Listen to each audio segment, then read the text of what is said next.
Hello, and thank you so much for watching this video. For years, we've held our athletic meetings by reading highlights from this set of conference rules in a live meeting. This method managed to cover most of the important things, but we sometimes forgot to cover certain points, and we're always looking to do a better job with our programs and with communication with parents. Communicating through pre-recorded videos and Google Classrooms allows parents to access this information from the comfort of their homes. It is a requirement that at least one parent or guardian complete the videos, parent pledge, and Google Classroom activities before a child can attend any open gym or practice. If you're pressed for time, here's a tip. You can click the little gear in the lower left-hand corner of this video and increase the speed. I don't suggest setting it any faster than 1.5 because you might miss important information, and also not to mention that I'll sound like a chipmunk and you may get too cracked up to be able to focus on what I'm saying. It's our hope that this video, along with all the other information in the Google Classroom, will help parents and students decide if middle school athletics is for them and will help avoid misunderstandings. Before we begin talking about policies, rules, and expectations, I'll briefly share some background information about middle school athletics here at Martins Creek School. So the other middle schools in Cherokee County schools began doing interscholastic sports, meaning having teams that were organized and run by school employees back around 1999 or 2000. At that time, Martins Creek School decided not to participate in interscholastic sports and to continue using the rec league model. I won't say that the leadership and staff of Martins Creek School back then made the wrong decision. In fact, it might actually be the best decision from an academic standpoint. However, once all the other schools decided to participate in middle school athletics, Martins Creek School's decision then became the wrong decision. And we began to lose students from our middle school to Murphy Middle School based on athletics. I returned to Martins Creek School in January of 2011, and we decided to start middle school athletics at Martins Creek School in order to help maintain and build our enrollment in our middle school. We started that spring with track and softball, and since then we've offered every middle school sport every year with the exception of wrestling. This means that the other middle schools in Cherokee County had about a 10-year head start on us. However, during the time that we've had interscholastic sports, we've had 2 third-place finishes in the conference, and that's out of 9 conference teams. One of those was in cross-country and one was in baseball.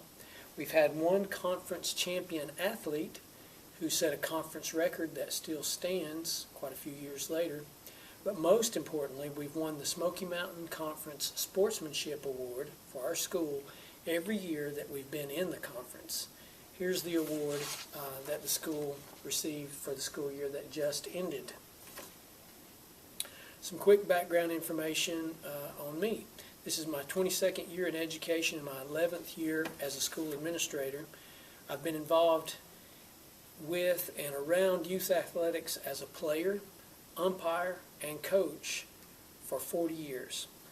I have a great love for athletics, but I've always tried to keep a realistic, healthy perspective concerning its importance and its place. Athletics will simply never be as important to the development and the future success of a person as academics. In those 4 decades of being around youth sports, I've seen great moments of triumph and sportsmanship, but unfortunately I've also witnessed many times when youth sports brought out the worst in adults. It's a common belief that sports build character. The truth is that sports help young people build good character only if the parents and coaches involved help the child develop good character, and if the sports program is handled with that particular goal in mind, which is what we try to do here at Martins Creek. And I apologize if you feel like I'm preaching at you once we start talking about all the rules, expectations, and standards.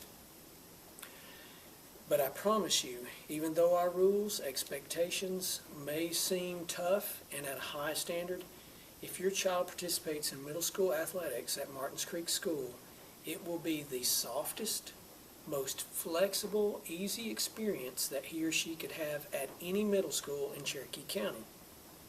We've had several students over the years who had never played a sport before, yet participated in middle school athletics, had a great time, and were successful athletically. That simply does not happen at any other middle school. In those situations, those athletes most likely wouldn't even make it past the tryouts.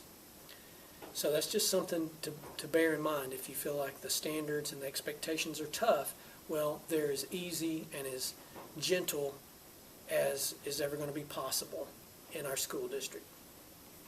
That's enough background, so we'll go ahead and get started. First thing I want to do is encourage you to purchase school insurance for your child. These flyers go home at the beginning of every school year, but we send advance copies to our cross-country and volleyball athletes because those sports begin before the school year even starts. This insurance is a great deal. It covers any student injury occurring at school or while the student is involved in a school event. That means that a child who has this policy is covered if he or she is injured at any open gym, any practice, or any game. It could be here, it could be wherever, it could be in Rosman. If you'll go to their website, you can learn more about the available policies and pick out the one that you want for your child. But before your child can participate in any open gyms, practices, or anything related to our athletics program, you have to provide proof that your child has insurance. The only insurance that the school district automatically provides is called catastrophic insurance, and that policy would cover injuries incurred as part of a great big event, like the collapse of some bleachers somewhere or a bus wreck. It does not cover individual injuries for individual students. But if you have that policy, your child breaks a wrist, God forbid, or tears a meniscus or ACL or any of those things that can easily happen in middle school athletics, then you'll be covered. And it might be $75 now, but that's going to save you possibly thousands of dollars later. And again, you have to have proof of insurance before your child can even begin to participate. The next thing I want to talk about is the pledges that we've created in the Google Classrooms for players, coaches, the athletic director, the principal, and parents. As the parent, you are required to sign off on the parent and the student pledge, but I ask that you also read the other pledges as well. I want you to see that everyone involved, not just parents, must acknowledge and live up to their responsibilities. You don't have to agree philosophically with everything contained in your pledge, but you do have to agree to it and accept it.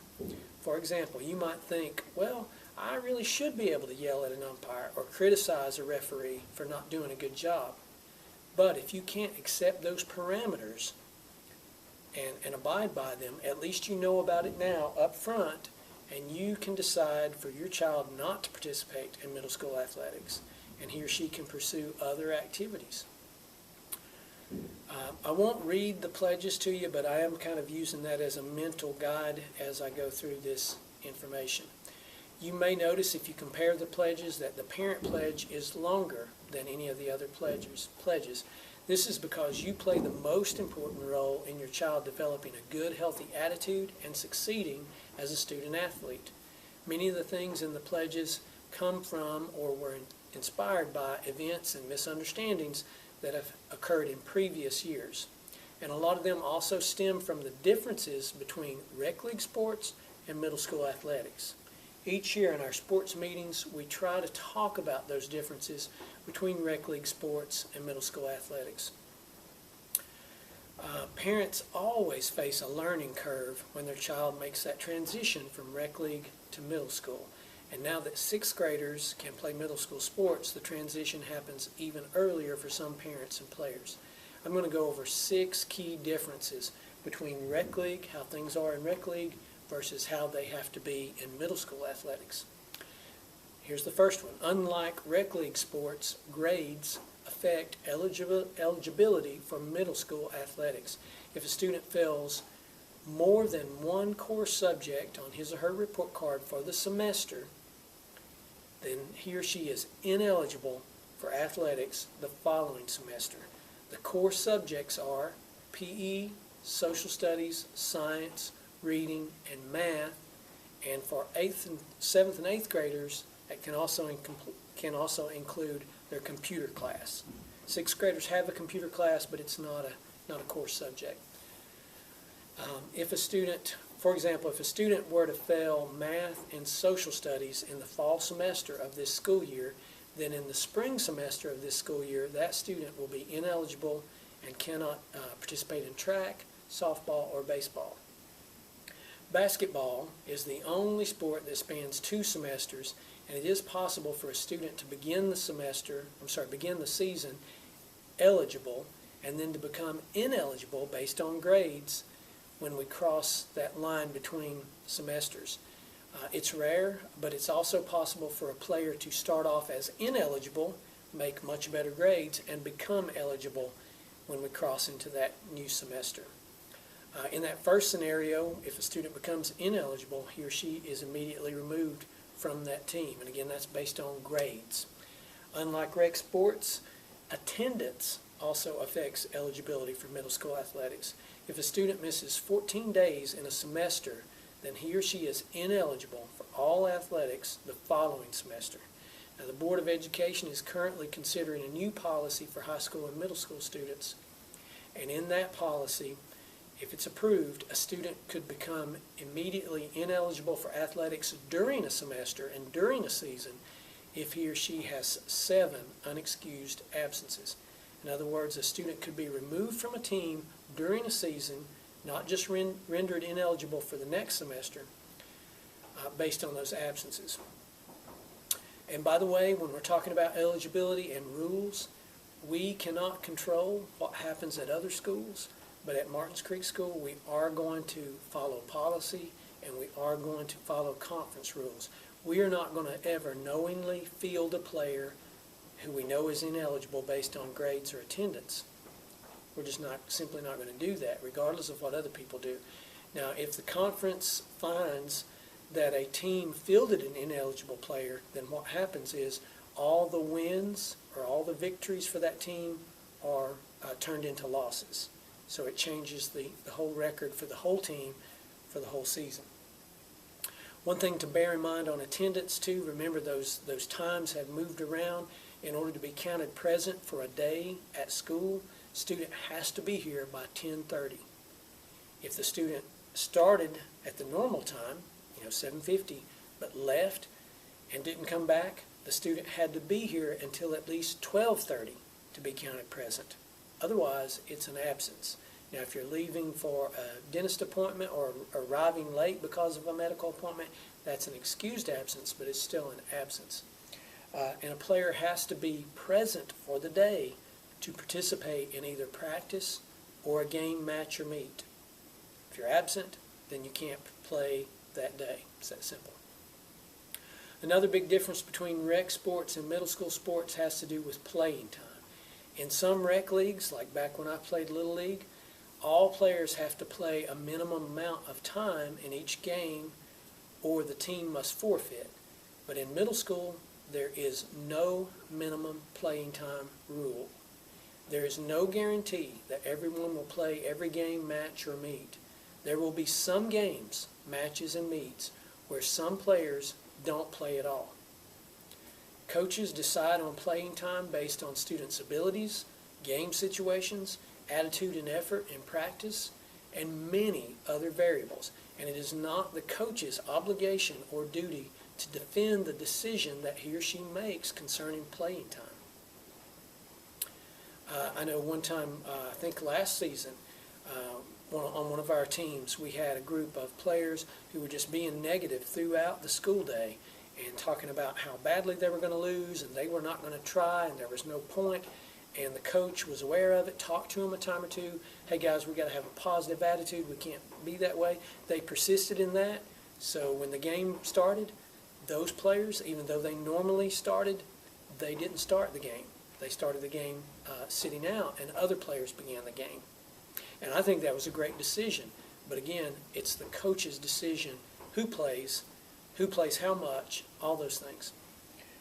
In a moment, I will talk about how to, as a parent, deal with a situation if you have a complaint or a concern, what's the proper way to go about that. But please go ahead and know and understand right now that playing time is not a valid complaint to be brought forward. So again, even if you don't agree philosophically with the idea that some players won't play as much as others and that some might not play at all in certain situations, even if you don't agree with that philosophically, you have to accept it now, or just simply don't have your child participate. Now, having said all that, we do encourage our coaches to play all athletes as much as possible. You will see if you read the coach's pledge that that's included in that coach's pledge, and all coaches have to sign that pledge. In the absence of a student not showing full effort or having not having a positive attitude, I believe our coaches will do their best to play all players at least a little, but we don't expect them to forfeit the outcome of the game just for the sake of getting everyone into the game. For basketball and volleyball, there's also something called the fifth quarter, and during that, usually teams put out their second string players or third string if they're big enough to have a third string, and those players get the opportunity to participate on the floor, so to speak, in a competitive situation with officials there. So it's a game simulation, basically, and they have that opportunity to do that. In general, younger players can expect to play less than older players. However, if a sixth grader is a much better player than an eighth grader, then that sixth grader will likely play more than the eighth grader. We've tried to be very clear on the point of playing time, but if you have any questions about playing time before you and your players sign up for middle school athletics and before you sign those pledges, you can call Mr. Robertson or email him, our athletic director, or you can email or call me. Another big point or difference between rec league sports and middle school athletics has to do with how the program is operated. In rec league, there's much more of a committee approach, kind of a village approach. In rec league, it's accepted and normal for parents who are not coaches to be in the dugout and to directly advise and even coach players about what they should and should not do during a game or during a practice. It may also be normal for parents and fans to question officials and coaches during or right after or right before games. But with middle school athletics, we have to let players play, coaches coach, officials officiate, and fans cheer, with everyone sticking to their respective roles. This affects how games and practices are handled differently. With rec practices, again, it's normal for parents, younger siblings, other family members to be present, to be commenting on the practice and involved verbally with the practice. Middle school practices, however, are closed to all parents. The reason for this is to allow coaches and players to have better focus and concentration on the skills being taught and practiced. If parents are present, students' focus can be divided between the coach and the parent, and the instructional process can be hindered. I'll provide just a quick example. I'm aware of a situation where in a practice, there was a young man, he was about 11 or 12 years old, and up to that point in his basketball career, he had shot all his basketball shots like this, two-handed. Okay? And that's fine when you're starting out. A lot of times you don't have the arm strength to shoot the proper way. But the coach in the practice was saying, okay, that's worked until now, but you're old enough, it's time to move on from that. No more two-handed shooting like this. You're going to shoot the basketball the right way, one palm behind the ball, the other hand to guide it, and that's the way you're going to shoot your basketball. His parent, who was present, intervened. Don't try to change how my child shoots the basketball, even told the player, you just shoot the way you want to shoot. And of course, that whole situation was not appropriate, and unfortunately, wasted some practice time, kept that young man from advancing the way he's supposed to. Now, if the parent knows better than the coach, then that parent needs to get a coaching job somewhere. Again, we all need to stick to what our roles are. That's just the way it needs to be. That's just one example. I promise you I could give you many examples of why it's important to have closed practices. So parents being there to second-guess coaching decisions is inappropriate in all middle school interscholastic programs, and it's just as inappropriate as it would be for a parent to hang out in a classroom during the school day and interfere with the academic teaching and learning that's taking place. Moving on, just as there can only be one head coach, only officials can officiate. It's inappropriate to openly question the judgment of officials. Yes, referees and umpires will make mistakes because they're human. In fact, it's probably impossible to make it through an entire game or match without making several errors, especially in basketball when so much is happening at once at the same time.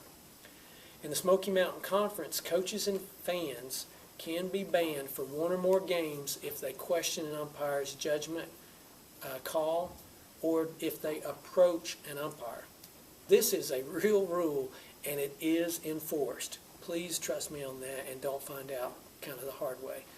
If it appears that an official has made an error concerning a rule, not a judgment call, but a rule that they got wrong, this may be questioned by the coach and or athletic director. And again, we let them handle that. We don't try to do that as parents or fans. I encourage you to read the article in the Google Classroom from the Asheville Citizen-Times that's about the shortage of officials across the entire state of North Carolina. I also shared a video from a local news station about this same problem. While refs and umpires make mistakes, it's just as common, if not more common, for fans to see things wrong and miss calls themselves. So a lot of times when they think someone's made a horrible, horrible call, they haven't. It's simply that the fan, who's much farther away, can't see that, doesn't have the training, knowledge, or understanding. For one example of why this can happen or how this can happen, please see the video that I shot on our own baseball field here and posted in the Google Classroom. If you as a fan openly say critical things to or about an official at a middle school athletic event, you not only reflect poorly on our school, but you also set a bad example for your own child, possibly teaching him or her to have a disrespect for authority. And as an educator, that's one of the biggest things in life that will determine whether or not your son or daughter will be successful, is do they have a good, healthy respect for authority. With Rec League, if a parent is unhappy with something a coach has done or said, the parent approaches that coach directly, perhaps at the very first opportunity to do that. With middle school athletics, the parent must contact the athletic director or principal, relay that concern, and if necessary, a meeting will be set up, with the athletic director and principal. If a parent doesn't follow this rule and approaches a coach directly with a complaint or directs critical comments to or about that coach, that parent will be banned from one or more games. Again, there is no committee or village approach. It's not a group approach with interscholastic athletics. We're just not going to do things that way. Going about an issue the right way gives people who might be angry time to calm down and reflect. It would also give parents time to revisit those pledges that they and their players signed. And after those are signed and submitted to us, we will provide you a copy to keep at home for your reference. That was actually our sixth difference. I'm going to talk a little bit about attending practice now, because you'll see in the pledges, especially the players' pledge, there's a lot of information about attending practices. And, it is a game, but still it's important to attend practice. It's not okay to just kind of attend practice, here and there and just, not attend when there's really not a good reason for you not to be there. We're going to enforce those things as they're written in that pledge. And you might say, well, Mr. Wilson, if you eliminate several players from a team because they're not attending practice the way they should, well, you may not be able to have a team. Well, I'm really prepared for that to happen if necessary, because I would rather not teach kids something as to teach them the wrong thing. And I think there were times last year that kids were inadvertently taught the wrong things about that it's okay to not honor commitments, and it's okay to disregard things that really matter. If we had a scenario like that, let's say we only have 9 softball players, and we have one of those that's just not coming to practice, and we've intervened and we've done what we need to do there, and they don't have a good valid reason, and we have to eliminate them, we'll simply look ahead in our schedule, call all those teams, ask them, hey, are you okay if we come with 8 players to play? So that's how important it is that we don't teach kids the wrong thing. And I'll give you an example. And again, I could give you several, but here's an example from last year. Had a young lady who, in practice, her position was changed. The coach just simply moved her from one position to another. That player didn't like that and decided just not to come to the next practice.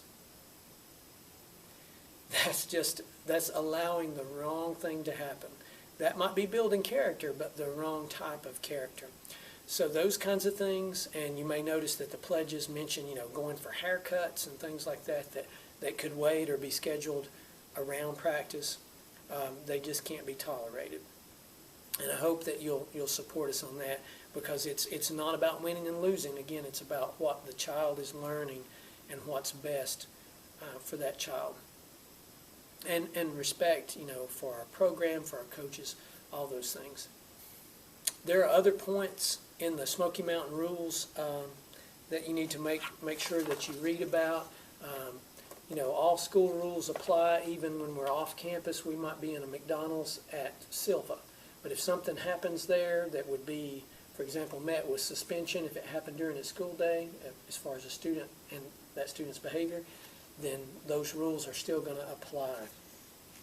Read all of that, very carefully. Please understand, I can't allow athletic reasons to influence me one way or another when I'm doing consequences for a student. In other words, if it's a student should be suspended for something he or she did, I can't say, well, the big game is tomorrow and he's the best player, so I'll postpone that suspension for a day, or I'll give that student ISS instead of OSS. Can't even allow that to enter my decision-making process, and I won't. Speaking of OSS and ISS, if a student is suspended from school, obviously they cannot attend practice, cannot attend a game. If they're in-school suspension, they can. Out-of-school suspension, they're absent, so they cannot participate for that day. I want to thank you so much for watching this video. I want to remind you of those pledges, videos, and other resources that are in the Google Classroom.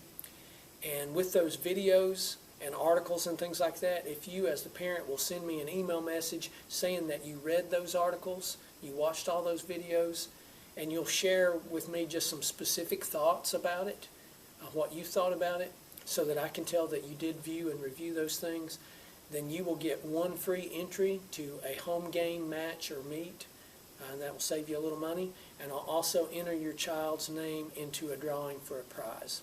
The script that I was reading from for this entire video is also going to be available in our Google Classroom. If you have any questions about anything, please don't hesitate to contact me or Coach Robertson. You'll notice in the pledge that it talks about a preliminary period. This was Coach Robertson's idea. I think it's a great idea that at the start of each season we will have a 2-week preliminary period during which a player can try it out. If they've never played before, see if they like it, see if they are comfortable with and want to do the amount of physical exertion and strain that are involved with being an athlete and with athletics.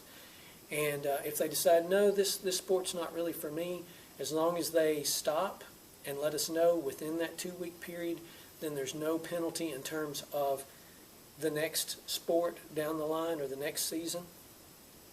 So, take advantage of that. That's a kind of way to dip your toes in the water, so to speak, for the player and decide whether or not it's something they want to do.